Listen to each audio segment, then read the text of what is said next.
A very good morning to everyone. Good morning. Good morning. I cannot see people are still busy on their phone. I hope to see some energy in this panel discussion. Wonderful questions were asked, and actually some of the questions were related to this panel. And we have great expertise today. In this panel discussion, we have distinguished speakers. We have Dr. Mustafa Saasa. Dr. Mustafa Saasa is representing a RAK group of companies. He's a thought leader, a strategist with vast experience in driving organizational success across industry. Dr. Saasa, please join me in welcoming him. We have Welcome, madam.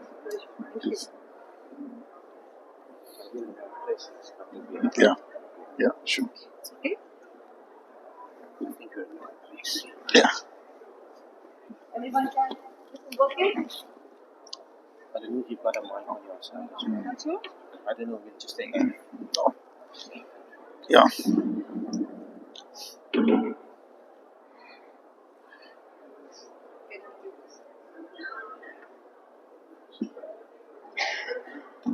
So actually was success, great success to this event. Ladies and gentlemen, it's a great honor to be here. And first of all, it was such a wonderful session, the first session, the second session which I was listening, and made it in the evidence. So it was so relatable, and a very interesting conversation was going on. Great speakers were there. This session is going to be on a fusion of healthcare sector and education. So the topic which is there, which we are taking for the discussion today, is advancing education and healthcare sector through 21st century skills that lead to leading Ras Al Khaimah towards a new horizon. So we are going to basically answer a couple of questions which were raised in the previous session as well. Now this discussion is a part of a more broader theme, and the broader theme is the fusion of education and healthcare in Ras Al Khaimah. Now the topic is very relevant today because we are going to navigate an era which is marked by tech innovation and socio-economic transformation, especially in Ras Al Khaimah. We are standing at the crossroad of educational advancement and healthcare innovation, and we can see that the fusion of these two sectors, the tech innovation and healthcare, we keep listening about the innovation, the artificial intelligence. It is so crucial for the sustainable development and the economic growth. Now, the question comes, why Ras Al Khaimah? And people, the leaders are sitting here, senior officials are sitting here. Whenever I come to Ras Al Khaimah from Dubai, we come here basically to spend a couple of days to relax. The reason being about the natural beauty, the natural reserves which Ras Al Khaimah is having. But if you look at Ras Al Khaimah, it is at a very pivotal, very important moment in its development journey. With the potential to harness the synergies between education and healthcare. Is going to definitely share his perspective on leadership skills, that's his expertise. And I was just going to think about how these skills are going to enhance both the education and the healthcare. Now, a couple of data just to share with you. The OECD, the Organization for Economic Cooperation and Development, they have emphasized that teamwork in education significantly enhances the learning outcomes. Now, in healthcare, there is a report from OECD which states 72% of medical errors can be traced back to ineffective communication. Now, I just wanted to show you an example of the synergy between education and healthcare sector. Now, these are the statistics that underline the urgent need for integrating the modern skills across the disciplines. We have so many global examples to learn. We have examples to learn from Estonia, from Singapore, and today we have lined up speakers who are going to talk about the region, who are bringing regional expertise. I would like to take, first of all, I welcome all three of you, Ms. Anood from Saasa in Center Foundation for Policy Research, Dr. Saasa, and also Mr. Karni from the same organization. Would you take a minute to just briefly introduce yourself and especially relate your expertise? Just take a minute to just. Bismillahirrahmanirrahim. My name is Dr. Mustafa Saasa. We are based in UAE since 1958 and continuing the legacy what my father started in 58. Currently, we are having our product touch point in 130 countries with 10 global office and 3 manufacturing unit in JVP. This topic and this session is very near and dear to my heart because I will elaborate more in the presentation. But I am very privileged and honored to be here in this panel with the esteemed panelists today. Thank you. Thank you, Dr. Saasa. Maybe the wrong things that he's going to bring a fresh perspective. So, not someone who's going to be influenced by anyone else. So, we are going to learn from a fresh perspective. So, then the first question goes to you. How do you think that education in Ras Al Khaimah evolved to equip the future generation with the 21st century needed for both the local and the global challenges? Thank you. Straight to the point. So I think this is a really important question for everybody in the room. And when you think about education, I think I just want to start off by saying that education is not only critical and crucial for all of us in the room, it's also quite urgent, and I think it's quite important for all of us to pay attention to the right person. Because as far as my background goes, and I guess for all of us, it's the education that really is the backbone and drives the economy forward in the right direction. I'm coming back to you, Mr. Nu, with a question because you are more related with the scholarships. So, what are your perspectives in this regard?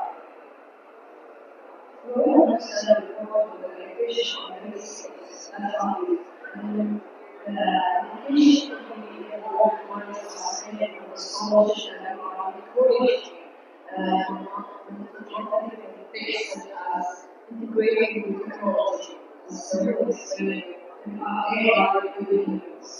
And also encouraging staff who is students who are of the undergraduate and the master's degree and PhD.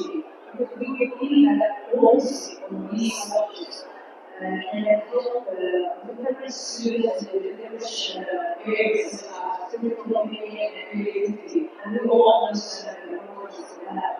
And there is also helping try to develop and encourage and asking for students to be more like having more multi-lingualism, more orientation and more of that.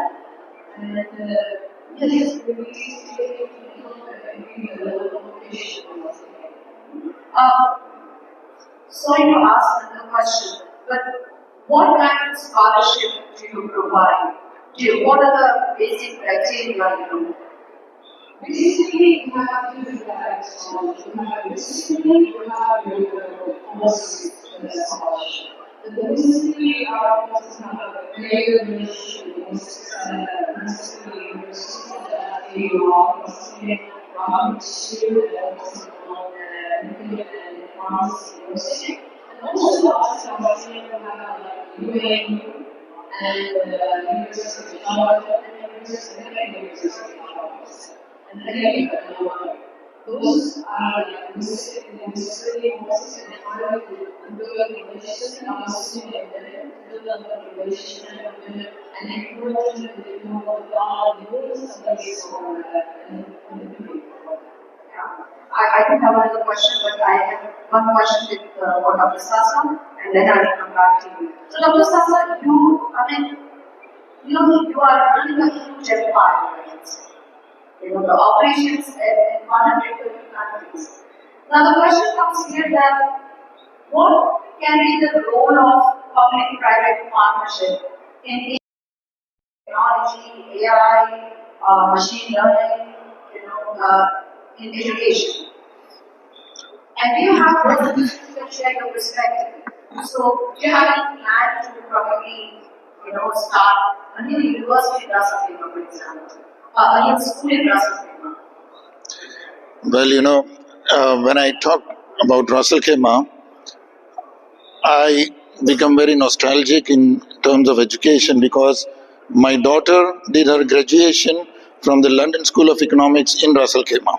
So among all the universities in the UAE, when we scanned, because she was topper in O level, then she was topper in AS level, and all the 3 years in LSE she got scholarship.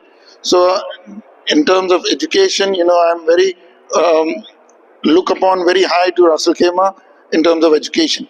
And very recently, I was invited in RAK, American University, Ras Al Khaimah. I delivered a speech to the final year students on foundational values.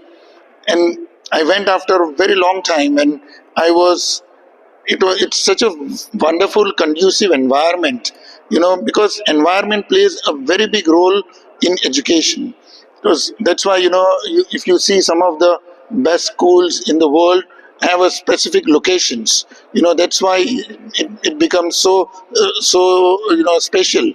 So Ras Al Khaimah has a wonderful environment, beautiful mountains overviewing the university backyard. You have a beach and a wonderful green area on going towards the airport. So that plays a very important role.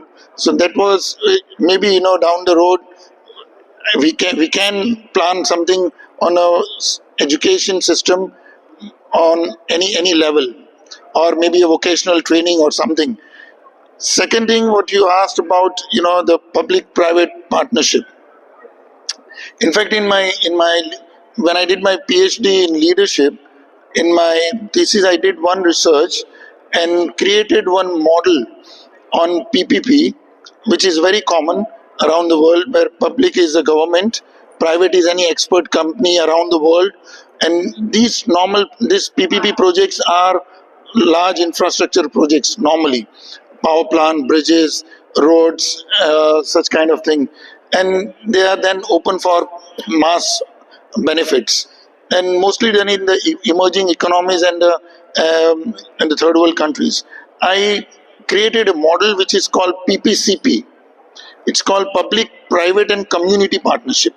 So when you have any such projects over there, in that place, you have to involve community into it. So, that will have a knowledge transfer, capacity building, leadership inculcation, and at the completion of the project, you create a lot of ancillaries supporting to that industry. Because we have seen many a time, let's say a German company or a European company who comes and executes a large project, and they go back, and when there is a very even a minor requirement on anything in the project is there, you have to call engineers from there, and then you pay through your nose, the government pays you through their nose. So in this project you have a complete involvement of the community, wherein such kind of upliftment of the human resources are done, creating the economy, support economy, creating the ancillaries to this industry, and that way we can have a progressive economy and a progressive pathway to the human resource in that country. I like the idea of PPCP, which is public, private, and community partnership. So, if you look at the community and if you want to create such kind of partnership, do you suggest any kind of framework or which has been very popular to have such kind of partnership? Because end of the day, whether it is any higher education institution, whether it is healthcare sector, whether it is Sheikh Saudi Center and Qasim Foundation for Policy Research, any organization is existing to create an impact on the community. We all are working so that we can create some impact on the community. So, do you have any kind of framework which you suggest, any ideas? Well, in the one framework, we created for uplifting the human resource in the country is and that was also a part of my research in my PhD, that every country does a census for electoral purpose. So gender wise, age wise, areas wise, and then a constituency is designed. So we proposed in many of the African countries, because Africa, then I will come back to the UAE and particular Ras Al Khaimah, but Africa is the richest continent by far. It has all, you name the precious metals, precious resources, they have it. Still inhabited by marginalized people over there. So, with this, I have, we consult a lot of leadership in Africa, and with this program, we do complete scanning of the country on intellectual level. So, entire country is mapped on intellectual basis. How many engineers, how many doctors, how many lawyers, how many accountants, how many graduate, how many undergraduate, how many literate, how many illiterate, but they are computer savvy. So once we have this mapping of the country, we know what this person falls in which class. Likewise, every country has a GDP line. So we have BPL and APL, below poverty line and above poverty line, based on the GDP and the purchase parity and other things, parameters. So in this, we draw an intellectual line in that country. Once we draw that intellectual line, we have class of people above intellectual and below intellectual. Below are also not in one class; they are in different class. If we have seen that a family of four, they all four are in different class. The son is educated, father is he knows primary or higher secondary. The daughter is still learning, and the mother, she is a bit of computer savvy, use mobile and all. But now we know in which class they are. We make bridge program to uplift them one level up, and with this bridge program, we educate the masses and bring them to the higher level. Now, down the road, every year, that intellectual line starts shifting up. So in the 5 years or 10 years down the road, you have a complete different landscape of the country, and they are educationally, vocationally trained, and you have a wonderful, earlier you have a brain drain from that place, now it attracts talents to that place. Brain gain. It's a brain gain, yes, that's a brain gain exercise. Okay. So from brain drain to brain gain. But a couple of points which were interesting is, I'm sure you noted that leadership is very important. So the leadership, governance, and technology, these things are very important. Both Tarun and Alvin, both of you were emphasizing a lot on technology as well. Now, let me ask one more question related to this. With the advent of technology, with artificial intelligence, regenerative AI is really becoming so important for all of us. How critical is the role of teacher, the role of faculty members in fostering or developing the skills which are required? Do you think that there is any model which Ras Al Khaimah can probably adopt to ensure excellence in this area? Yeah? So I still believe that teachers are the most valuable person in student life of their parents. And that shows that teachers, in the teacher training is very crucial and essential. And we're trying to have regular workshops with teachers, the teachers involved in the foundation, and also our to teach teachers from basic schools also to participate and be part of that around the world.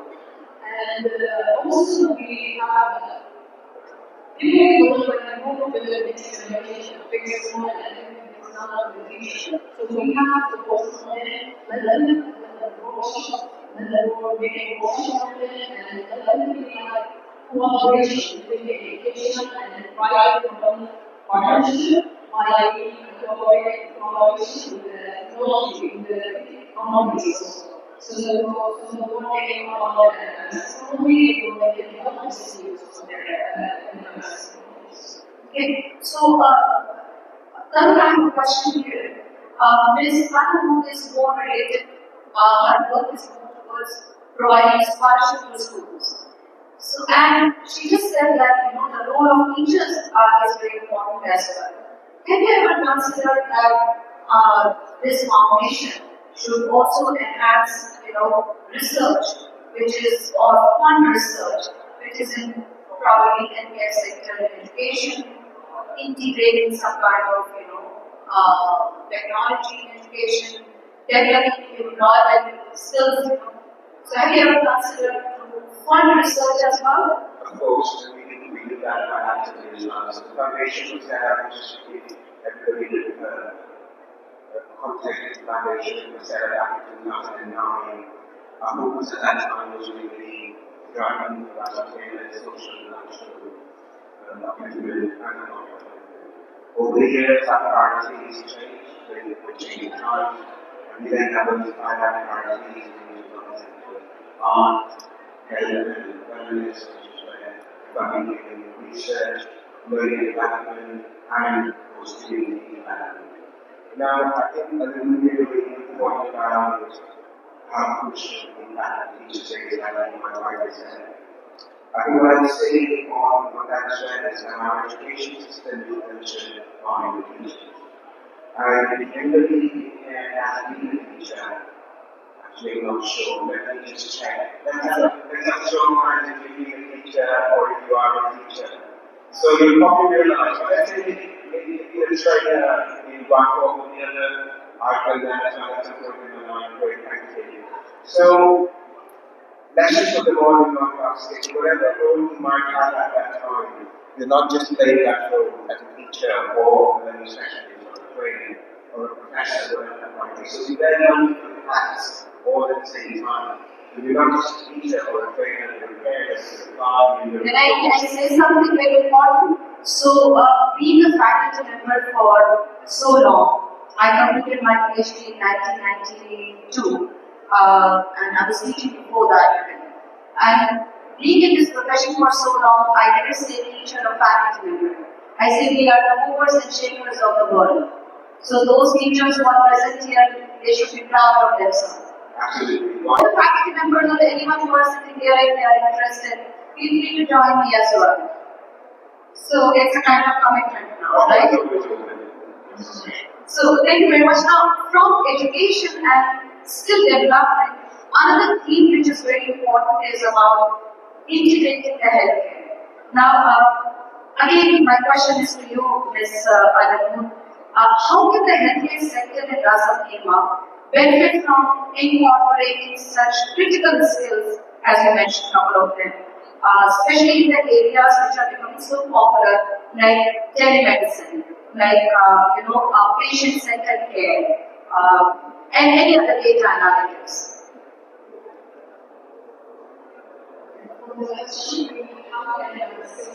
Yeah, how Ras Al Khaimah can benefit from such skills?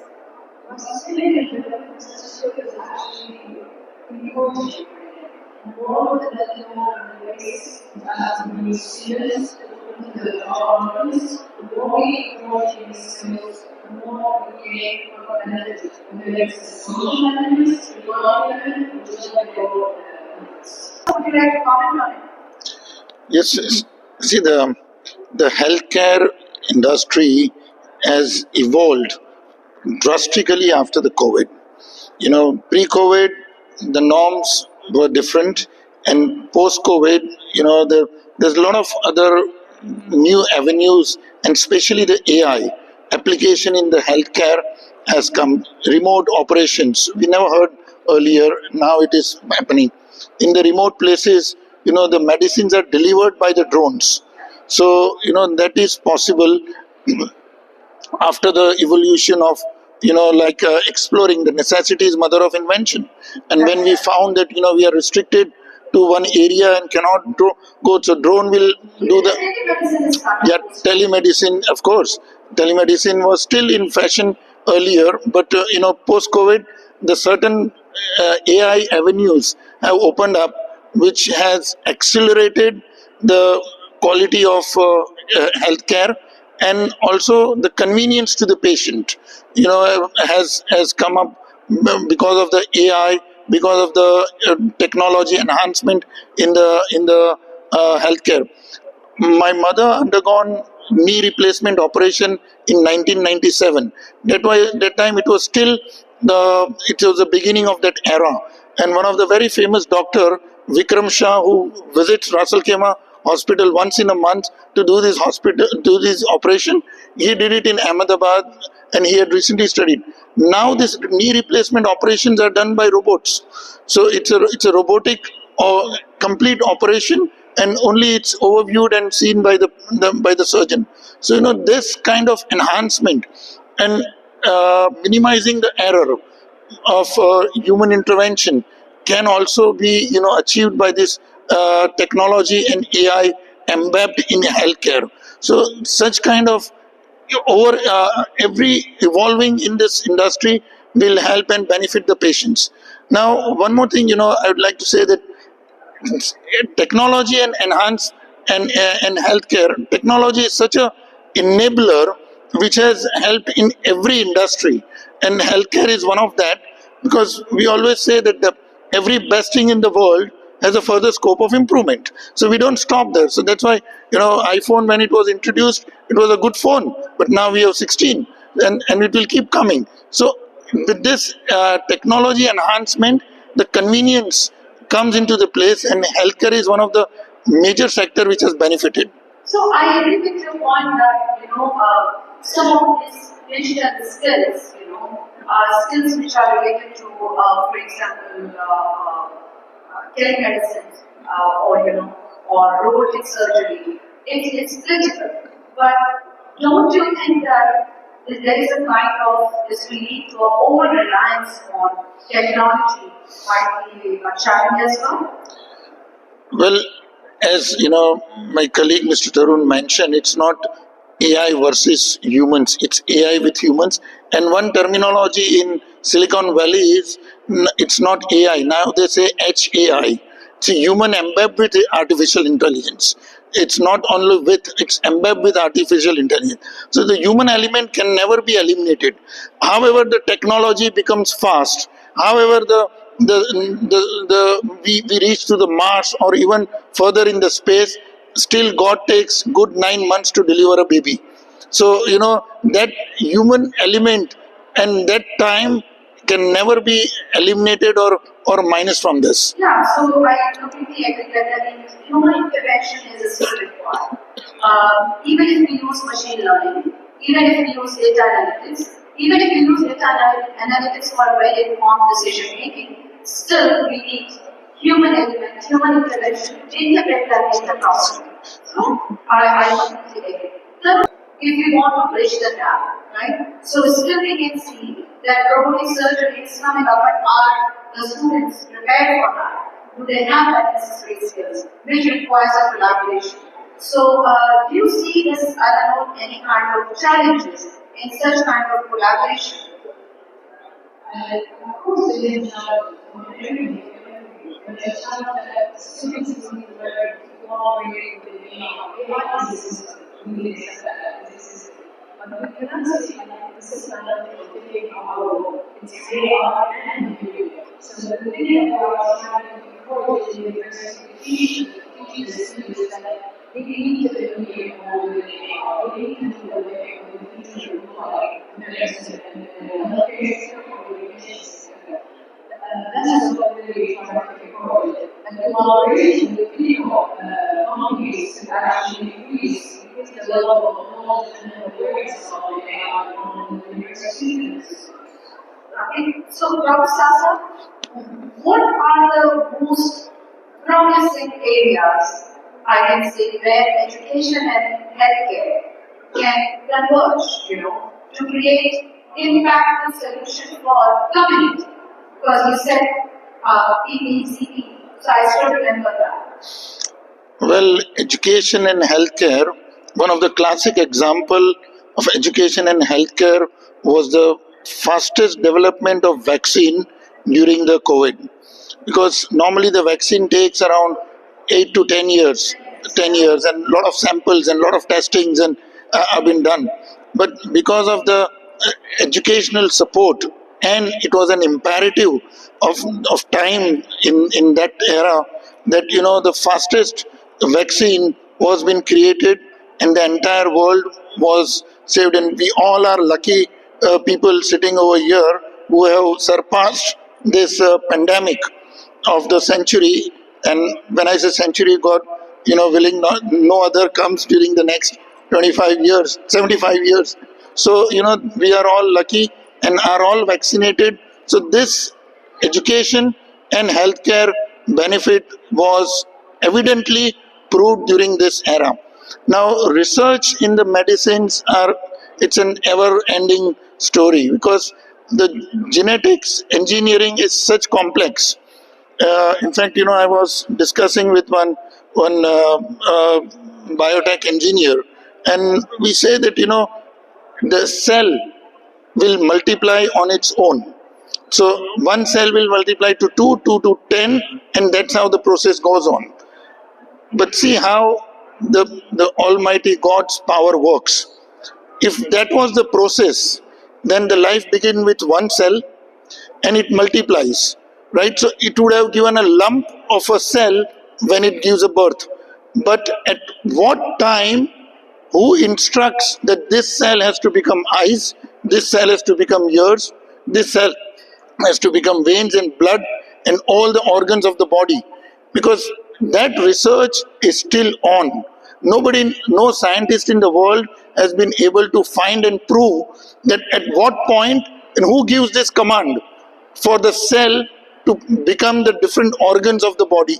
So this research is an ongoing process. So that with the enhancement of the science, with the enhancement of the institutes like Sheikh Saud bin Sakar al Qasmi, who is funding research, and those funding will help research. Maybe one day we'll come to know how and what it happens, but that research is on. So education and healthcare is ever, it's like it's a parallel. They're two banks of the same river which will flow together. Yeah, they have to work together. And you already stated that, but then my next question is to you. So, what role can foundations like, Sheikh Saad Foundation, what role do you think that this foundation can play in shaping the future of education, healthcare, synergy in Ras Al Khaimah? I just want to speak not just in my foundation, but in the foundation as well. I think our role is being the voice of people. We have responsibility. That's the reason why we're here. Our responsibility is to further research barriers to the laws, not just about the but also the UAE. So we're always driven on the need and the desire to do the best for people like us and we everybody around us. Our job really predominantly is to bridge that gap at all times, whatever it takes, whatever we have to do, we try our best to get there. One thing that we're not afraid to do is to innovate. We take risks, we learn from those risks, we adapt, and we consider ourselves as a collaborative catalyst for positive change. It's like a design thinking. Absolutely. That's what we're trying to do. Once we've got that, we're trying to make sure that we've got international world-class researchers working on the need of the hour. And then our job is to make sure that we influence the policy makers, not just because of who we are, but that is scientifically backed by academic research. So, can I ask a follow-up question on this? So, when you are saying innovation, so how the foundation can foster innovation? I think I gave an example two examples. One is the RAK network that we created. The second is we have innovation awards through the RAK awards network. But it's like innovation hacks. Rather than the innovation hacks that get people together and create a safe space where you want them to fail and learn and make people realize that it's actually okay to fail. And learn from that failure. Ms. Alam, would you like to comment on this? Do you have any other thoughts? so many departments that are doing their best to ensure that our students in Ras Al Khaimah develop and grow the economic and social development in Saasa. Because we face a lot of challenges and the number of students that we are, whether it's in the layers, whether it's in business, especially in business, because we always see the difference between the ladies so many people as the sector, and then we try to balance the gender again, the gender again, and also we are trying to be an attractive area where students can get on and follow us, so we have that influence and negotiation with those leaders. Wonderful. I have another question for the panelists, but I would like to open the floor for audience. Do you have any question? After listening to our esteemed panelists, any question from the audience? Is there any question from the audience? From this side? If the audience doesn't have a question, then I have a question for the audience. So you have to answer them. Which one you prefer? Okay, I don't see there is any question. So, I was thinking after going through the topic and the broader theme of fusion of healthcare sector and education, the only comment which was coming to my mind and the question which I was really thinking about is, what does success look like for Ras Al Khaimah in the next decade, let us say for the next 10 years, if it fully embraces the 21st century skills in the digital sector like education and healthcare. So what does the future, will look like? Can I just resist answering that question? I'm going to go back to what we said earlier and come to the audience first, if I may. So, I'm going to call you phrases with me, that's okay, so one question. If you're all with me in this room, just give me attention, give me a way to do with me in the room. Please, let's have a way to do with me in the room. Just a quick way. So here's the question. I think Akash is trying to get you to answer, but I'm going to throw this back to you as well. Just for 1 minute, I want you all to close your eyes and think of yourselves as magicians. Just for 60 seconds, think of yourselves as magicians and think that if you had a magic wand, what would you want Ras Al Khaimah to be and look like in the next 10 years? And I'll give you 60 seconds, then I'm sure you have mine somewhere. Take it away. We have to mute ourselves for 50 seconds.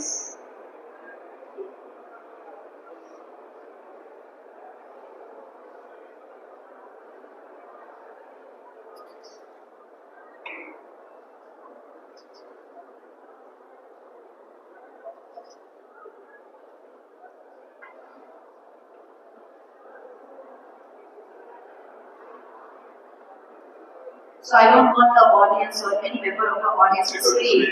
So please, anyone would like to answer? Yeah. Can we have the microphone there? Yeah. Very engaging discussion, great learning as well. So congratulations to you and the panel. Thank you. I am Samir and from NSA Financial. I like what someone has asked. I think what I envision is, medical tourism as being the center front of Ras Al Khaimah, keeping in mind the pristine beaches, the excellent hotels, sustainable tourism at its best. I think medical tourism stands high. Secondly, this will also be like a consolidation of any services related to the future of AI and technology in the field of medicine. So, for example, a patient database management system to look at the future of patient holistic wellness. Perhaps this is something that Ras Al Khaimah will bring in the future plan. Wonderful, Samira. It was so good to listen about both the points. Medical tourism as well is so important and critical. And I think UAE as a country, is focusing on medical tourism. We have another comment here. Yes, so this is Saasa from Kuala. I think in the next future, when we close our eyes, we need to think in a sustainable way in terms of the micromobility, solvability, where we need to enhance the transportation in the city. And I think we will reach to a level will be a certain people will look into rather than in our Arab countries we say we will need to be looking like an ex-country around nowhere. But I think Ras Al Khaimah will be one of these benchmarks in the future if we start to look at that in a sustainable way in terms of transportation and all different multidisciplinary fields in the area. So, medical tourism, predicting the wellness of people, second one, and the third one was medical sustainability. So, wonderful, we got 3 points. Anyone else in the audience? Okay, so the question comes back to you now, Miss Adana. Actually, I imagine. I have I used to live in Australia.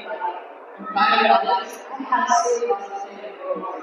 From like small, I learned Australia as the third largest universe in the UAE. And the amount of the development and the improvement I saw with my own eyes. So I hope that with the population, the population really greatly increases in Australia. So what I really try and I'm really hoping is to balance between the population and the health and health and education. Because today, this is something this is just connecting and I hope in the near future we see the balance between it. Do you see more medical universities coming up or more healthcare management program coming up? Yeah, absolutely. Absolutely. We see that in the research center and even the scholarship center, we see it's really obvious. I really thought we have an outstanding university in Institute, which is one of the prestigious universities in the Emirates. And I think the AAE also, UAE was one of those outstanding universities also. Thank you. Dr. Saasa, would you like to comment on it? Ras Al Khaimah, we have connection and relation for more than 60 years now. Because when my father landed here in 58, since then, he was been exploring in the region. And that time, of course, I came in 45 minutes from Dubai. That time it used to take 6-7 hours to reach. But, the Ras Al Khaimah has all the ingredients of a fantastic tourism destination, knowledge based, As Samira mentioned, yes, and also as a medical, because there are a lot potential to be explored, and with the help of the foundation supporting the research, such kind of institution will organically evolve, because where the honey goes the bees goes to the honey. So it will act as a catalyst. This foundation will act as a catalyst for a lot of researchers to come into the region. When the researcher comes, the institutions will thrive. So this is a organic growth in the medical fraternity and medical industry. What we see over here. Okay, wonderful. Do you think, Tarun, would you like to comment? The last comment from your side? You're always comment. Last one sentence which you like to advise, which you would like to give to the audience? I'm going to just take to answer the question again. Very much the Ras Al Khaimah is time, this is second time. I think for me, that's of course the destination of choice for the future. But also for me, what I really anyway is that my dream would be to see Ras Al Khaimah as the center of excellence for the UAE. not just education, but also healthcare, and align with both the barriers, so there are no barriers to learn at all. So we got some good ideas. Center for Excellence in Healthcare Sector, or in Education and Healthcare Sector. We got an idea about for the investors who are sitting in this room about medical tourism. So developing, Ras Al Khaimah as a medical tourism. Also for using some data to predict the wellness of people and medical sustainability. So some very good points came from the audience and from the panelists. As we conclude the session, we know that advancing education and healthcare is critical. It's not just an option, it's a necessity for all of us. And I think this session should serve as a call to action. So it should not end here. This should be considered as a starting point for all of us to think creatively, act decisively, and work together. And let's continue this important conversation beyond today. And I hope we all wish that Ras Al Khaimah is going to move towards a new horizon, where education and healthcare is going to work together for the prosperity of this nation. So once again, thank you, Tarun, thank you, Dr. Saasa, thank you, Mr. Level. It was wonderful talking to you, and big enough thanks to all the audience members. You were awake, you were engaged, and you were waving your hands, so you were alive. So it was wonderful talking to you all. Thank you very much.